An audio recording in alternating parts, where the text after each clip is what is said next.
की मौत से कारण खुदा कोई दावा करे, कोई मारे नू सैरी नू 70 दफा फिर जिंदा करे, फिर जिंदा करे, जिंदा नू मार के फिर दे उठा जाएगी देखे जिंदा नू मार के फिर दे उठा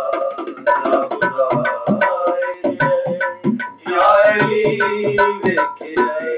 मुश्किलात हर जगह पहुंचना या खुदा